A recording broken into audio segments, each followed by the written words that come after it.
안녕하세요. 우리 채널 오시기를 환영합니다. 광명시에 살고 있는 결혼 3년차 20대 여성이에요. 결혼 후 아이를 낳고 정신없이 살다 보니 확실히 감정이 무뎌지는 것 같아요. 예전엔 사소한 일에도 상처받고 감정 상하는 일이 많았거든요. 근데 지금은 일하며 육아와 살림을 병행하다 보니 솔직히 제 감정에 신경 쓸 여유가 없네요. 그런데 얼마 전 저는 가장 가까운 사람으로부터 엄청난 상처를 입게 됐어요. 저희 친정 엄마한테요. 이렇게 사연을 보내게 된 것도 바로 그 일 때문이에요. 왜 그런 말이 있죠? 사랑받고 자란 아이가 사랑을 베풀 줄 안다고. 저는 이 말이 정말 싫어요. 사실 전 사랑을 못 받고 자랐거든요. 적어도 엄마한테는요. 저에게는 2살 위 언니가 있어요. 언니는 아이가 없던 집안에 태어난 첫 아이였기에 온 집안 사람들의 귀여움을 독차지했죠. 지금은 왕래가 드문 먼 친척들도 여전히 언니 이름은 기억할 정도로 집안에서 유명했어요. 반면에 저는 언니와는 전혀 달랐죠.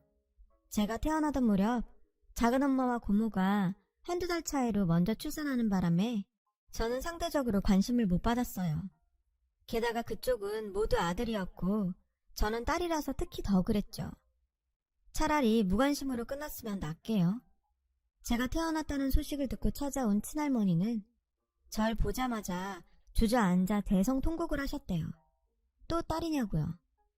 맏마늘이었던 엄마는 힘들게 출산을 하고도 둘째도 딸을 낳았다는 이유로 친할머니한테 구박을 받았다더군요. 그러니 엄마가 절 예뻐할 리가 없죠. 자라면서 전 늘 엄마한테 차별을 당했어요. 좋은 거, 예쁜 거, 쉽고 편한 건 모두 언니 차지였죠. 밖에 나갈 때도 언니는 공주처럼 한껏 꾸며주었지만 전 짧은 머리에 칙칙한 색상의 옷들만 입혔어요. 그러다 보니 동네 사람들은 절 밖에서 낳아온 딸이라고 오해를 하곤 했고요. 그래도 어릴 땐 엄마한테 잘 보이려고 노력했던 적도 있어요.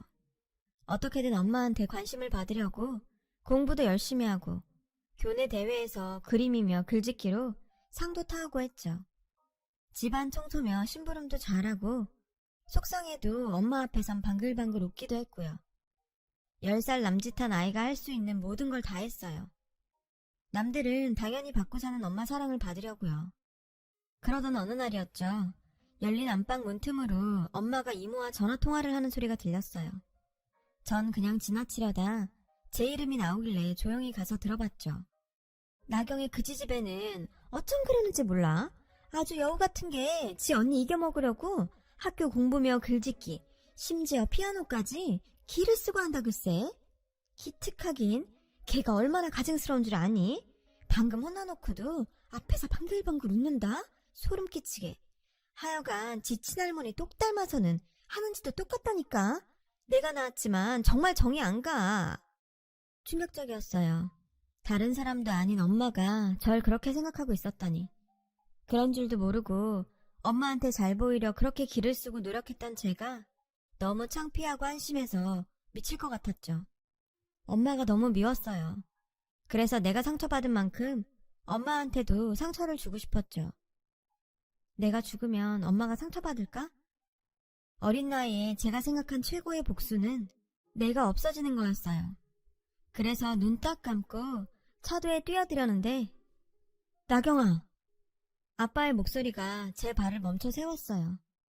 돌아보니 퇴근길에 아빠가 보이더군요. 아빠 놀란 표정으로 절 바라보고 있었죠. 아빠를 보자 서러운 마음이 순식간에 복받쳐 올랐어요. 전 그대로 달려가 아빠 품에 안겼어요. 그리곤 한참을 울었죠. 엉엉 소리까지 내면서요. 그리곤 그날 있었던 일을 모조리 얘기했어요. 그날 밤 엄마 아빠는 크게 다투셨어요. 언니는 이게 다 저 때문이라며 부모님이 이혼이라도 하면 그건 모두 제 탓이라고 가만 안 둘 거라고 했죠.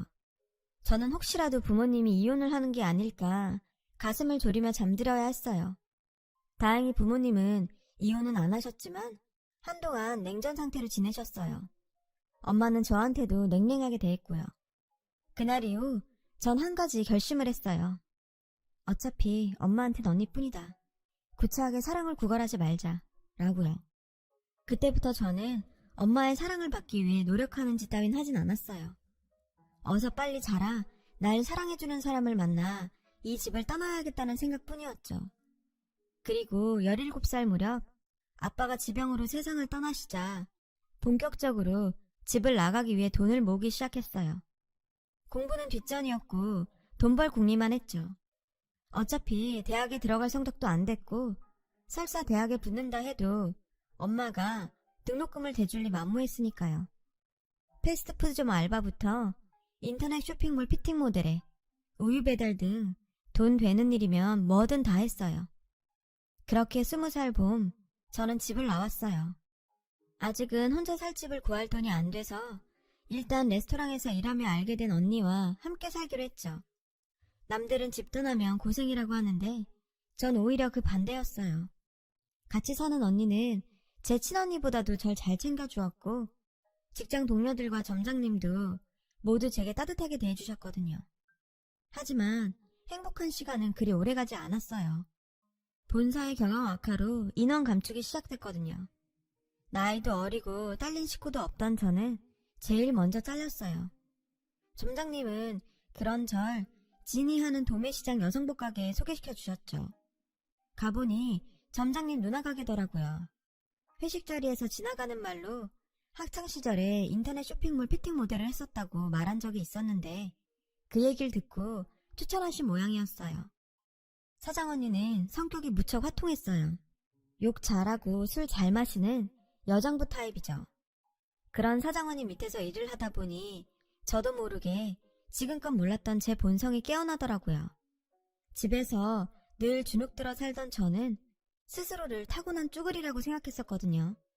근데 아니더라고요. 시비 거는 손님들이랑 육두문자를 쓰며 싸움도 하고 소매 손님들이랑 가격 흥정도 잘하고 다양한 사람들과도 쉽게 친해지는 외향적인 성격이더라고요. 몰랐어요. 환경에 따라 성격이 바뀔 수 있다는 걸. 그때 알았어요. 그렇게 반년쯤 지났을 무렵 사장 언니가 그러더라고요. 민혁이하고는 요즘 어때? 점장님이요? 딱히 어떻고 자식과의 관계가 아니라서. 근데 왜요? 사장 언니는 당황한 표정으로 제게 물었어요. 니네 사귀는 거 아니었어? 민혁이가 여자 데려온 건 네가 처음이었는데? 여자요? 점장님한테 제가 여자라고요? 말도 안 돼요. 전 깔깔대며 웃었어요.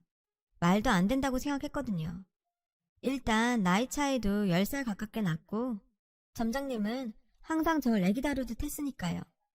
제가 무거운 바트를 나를 때면 주변을 서성이며 안절부절하기 일쑤였고 회식 때 다른 직원들이 저한테 술을 권하기라도 하면 아직 어린 애인데 술을 먹이면 어떡하냐며 대신 마셔주곤 했거든요. 그런데 여자라니요. 말도 안 되죠. 그랬는데 너 나한테 여자 맞아.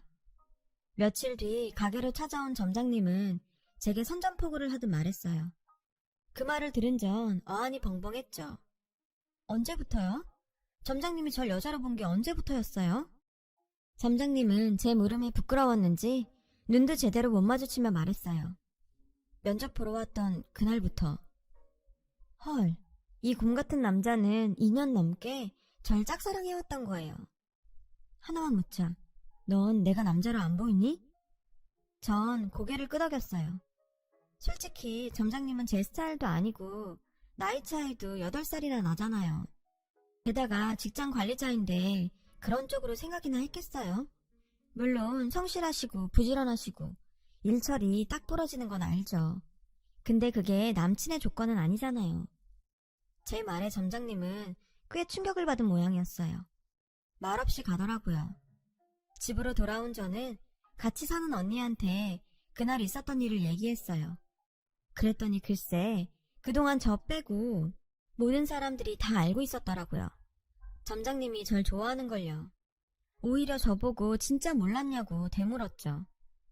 솔직히 지성이만 감천이라고 다들 너랑 점장님 잘 될 줄 알았거든. 점장님이 너한테 좀한 신적이었니? 키다리 아저씨 저리 가라였지. 그래도 뭐 네가 남자로 안 보인다면 게임 오버지 뭐. 언니 얘기를 듣고 보니 그동안 점장님이 절 많이 챙겨주었다는 걸 알겠더라고요.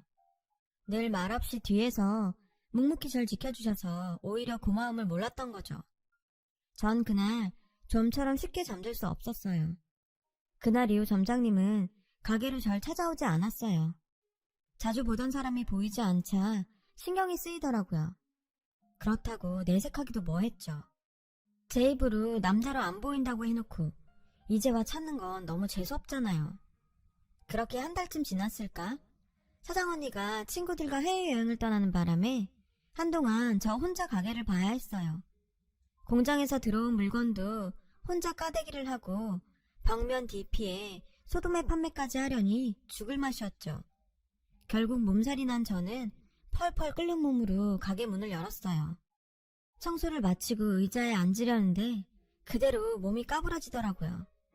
꿈결처럼 누군가 절 부르는 소리가 들렸죠. 나경아. 그 소리에 눈이 번쩍 뜨였어요. 눈을 떠보니 병원이었죠. 제 곁에는 누군가 앉은 채로 엎드려 자고 있었어요. 점장님이었죠.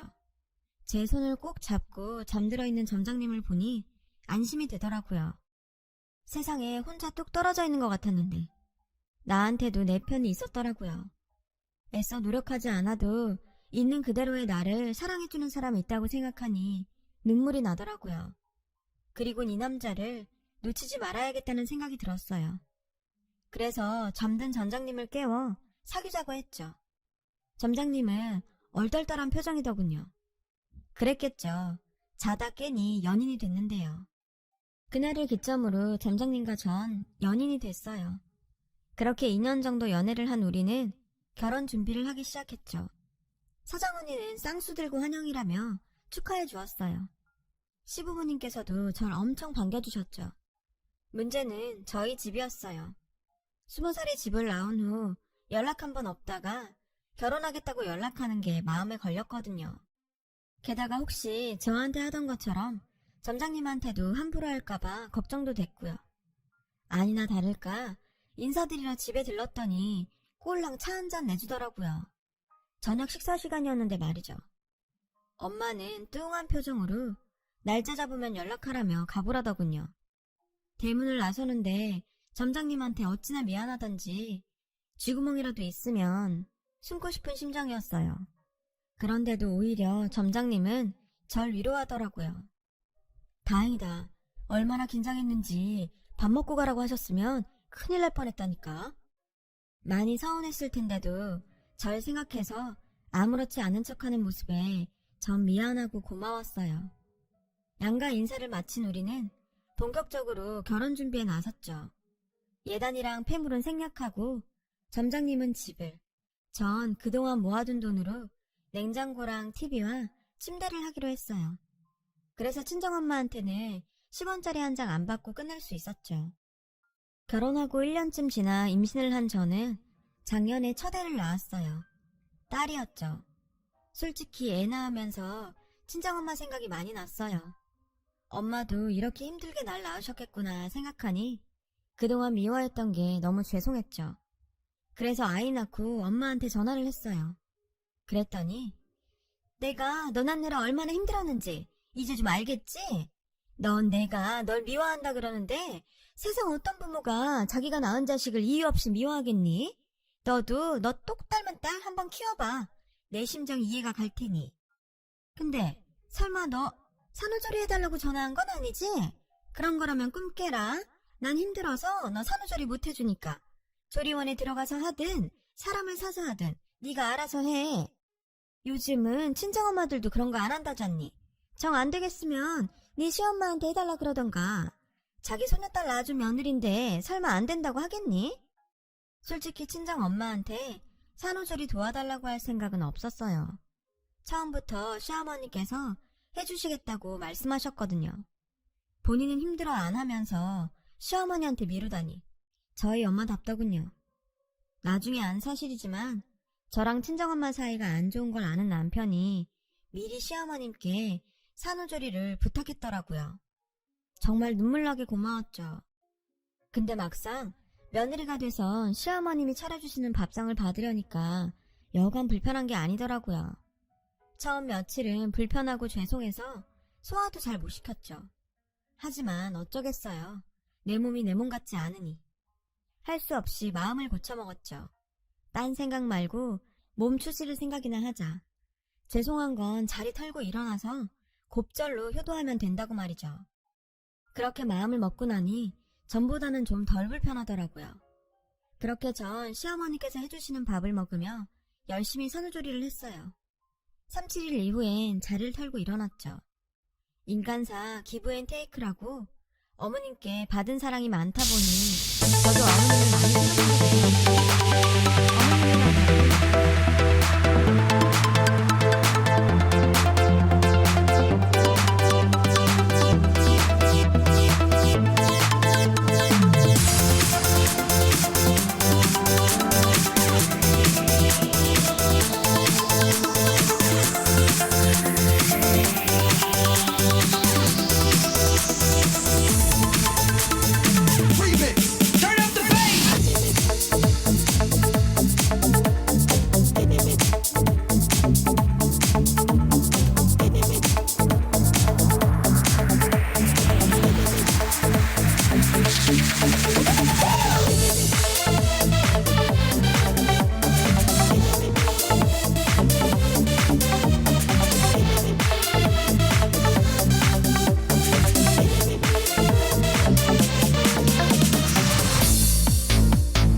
많이 남편한테 애를 맡기고 친정을 해냈어요.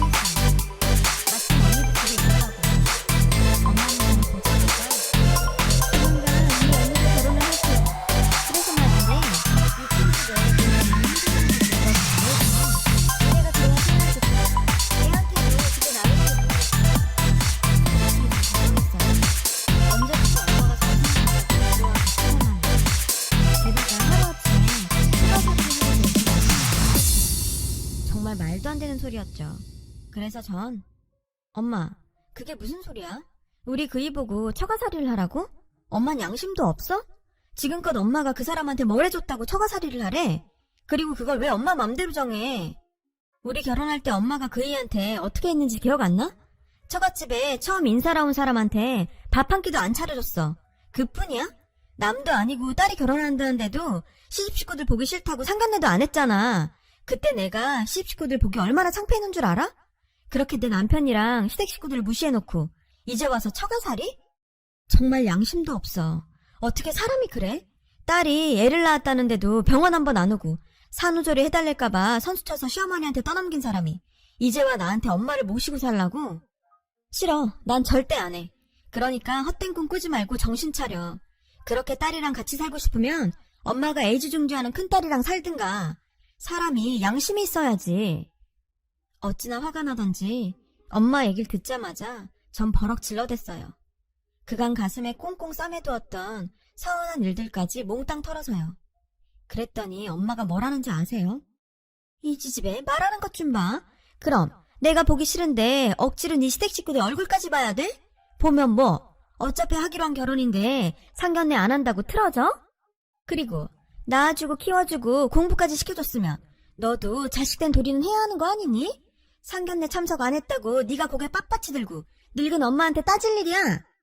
그놈의 산후조리. 그래, 네가 그 얘기 왜 안 하나 했다. 그래서 같이 살자잖아. 그때 못해준 밥 주구장창 해주겠다고. 엄마 마음도 모르고 어디서 되먹지 않게 빚쟁이 노릇이야. 부모가 나이 들고 힘 빠지면 당연히 지가 모시고 살 생각을 해야지. 어떻게 시집가는 지 언니한테 떠넘길 생각부터 해. 아우 싸가지 없는 년. 정말 기가 막히더라고요. 근데 더 기가 막힌 건 언니의 말이었어요. 엄마 말이 끝나기도 전에 언니가 끼어들어 한마디 했거든요. 엄마, 쟤 원래 그러잖아. 기집애가 얼마나 이기적인지 몰라. 뭐 이기적? 그건 누가 할 소린데. 언니 이때까지 엄마한테 용돈 받고 편하게 살았지? 대학까지 졸업하고도 언니 손으로 10원짜리 한 장 벌어본 적 없고 말이야. 이모가 그러더라. 언니가 벌어놓은 돈이 없어서 엄마가 집담보로 대출받아 혼수며 예단까지 다 해줬다고. 그 나이 먹도록 부모 등골 빼먹으면서 왜 엄마 못 모셔? 그뿐이야? 지금까지 살면서 청소기 한 번이라도 돌린 적 있어? 세탁기는?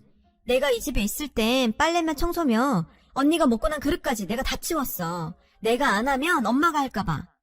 근데 나 나갈 거 없으니까 엄마한테 다 떠넘기고 살았다며? 하는 일도 없이 집구석에서 잠만 쳐자는 주제. 학교도 엄마 돈으로 다녀. 결혼도 엄마 돈으로 해. 왜? 네 인생도 엄마 보고 살아달라 그래. 지 할 도리도 안 하고 사는 주제에 누가 누구 보고 이기적이래? 제 말에 언니가 버럭하더라고요. 언니한테 못하는 소리가 없다나요?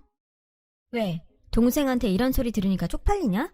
듣기 싫음 나이값을 하고 살아. 누가 너더러 그러고 살래? 제가 언니한테 퍼붓자 엄마는 한 대 칠 기세로 제게 소리쳤어요. 이게 어디서 언니한테 야자야? 언니가 네 친구야? 버르장머리 없는 지집애. 누군 너 같은 거랑 살고 싶어 그래? 나도 싫어. 너 보면 죽은 니네 친할머니 떠올라서 한시도 같이 살고 싶지 않아. 엄마가 속마음을 터놓자 언니가 발끈했어요. 엄마, 안 살면? 쟤랑 안 살면 누가 엄마 병수발을 해. 설마 나보고 하라는 건 아니지? 난 못해. 난 죽어도 못해. 안 그래도 요즘에 엄마 깜빡깜빡 하는 거 옆에서 보는 것만으로도 겁나 죽겠는데 치매 증상 심해지면 벽에 똥치라고 그럴 거 아니야. 그걸 더러워서 내가 어떻게 보냐고. 엄마도 알잖아. 나 비위 약한 거. 그니까 잠만 말고 나경이랑 살아. 전혀 비위를 맞추던 돈으로 구워 삼던 어떻게든 쟤랑 살라고. 암튼 난 죽어도 엄마랑 못 살아. 그러자 엄마가 언니 허벅지를 콕 찌르더군요. 이 지집애야. 치매 얘기라면 어떡해. 아, 손바닥이 맞아야 사기도 쳐먹지. 이거였어요. 엄마가 저랑 살겠다고 했던 이유가. 솔직히 여기 오기 전까진 언니 결혼자금 좀 보태라고 할 줄 알았거든요. 그런데 뜬금없이 같이 살자길래 무슨 일인가 했죠. 아, 이거였어? 치매 걸리고 나니까 나랑 살겠다? 애지중지하던 큰딸은 고생시키면 안 되니까 작은 딸년이나 시켜먹자. 그런 거지? 엄마, 정말 내 엄마 맞아? 어떻게 끝까지 사람이 이래? 어떻게 그동안 하나도 변한 게 없냐고. 너도 그래. 나인 똥구멍으로 처먹었니? 너 위에 평생 뼈 빠지게 뒷바라지한 엄마 똥이 더러워서 같이 못 살겠다고? 등골 빼쳐먹을 때 네 엄마고 다 빨아먹고 병들고 나니까 남이냐? 그러고도 네가 인간이야? 어떤 눈먼 놈이 너 같은 거랑 결혼하는지 모르겠지만 이 꼴을 봐야 하는데 참 아쉽다. 엄마도 정신 차려. 저런 년을 딸이라고 아직도 정신 못 차리고 등골 빼다 바치지 말고 저 지집에 결혼시킬 돈으로 차라리 엄마 시설 들어갈 돈으로 쓰란 말이야. 난 더 이상 이 집 구석이랑 엮일 생각 없으니까 지지든 복든 둘이서 알아서 하셔. 그리고 끝으로 한마디 하겠는데 엄마, 수학은 뿌린 데서 거두는 거야. 엄한 데서 찾지 말라고. 알았어? 전 그 길로 집을 나왔어요. 솔직히 마음은 편하지 않았죠. 아무리 미워하는 엄마지만 치매에 걸렸다는데 어떻게 아무렇지 않을 수가 있겠어요. 하지만 절대로 엄마를 모시진 않을 거예요. 적어도 엄마가 제 마음을 얻으려면 제가 그랬던 것처럼 엄마도 노력이란 걸 해야 한다고 생각하거든요. 10살짜리 어린 딸한테 씻을 수 없는 상처를 줘놓고는 자신은 아무렇지 않게 제 병수발을 바라면 안 되죠. 사랑을 줬으면 준 곳에서 기대하는 게 인지상정이니까요. 전 저에게 조건 없이 사랑을 준 남편과 시댁에 저희 사랑을 주렵니다. 항상 고마운 마음 잊지 않고 살려고요. 사랑하는 사람에게 사랑받고 사랑 주는 행복한 삶 사시길 바랍니다. 여러분, 사연 댓글에 응원과 현명한 조언 부탁드려요. 좋아요와 구독은 저에게 큰 힘이 됩니다. 오늘도 좋은 일 가득하세요.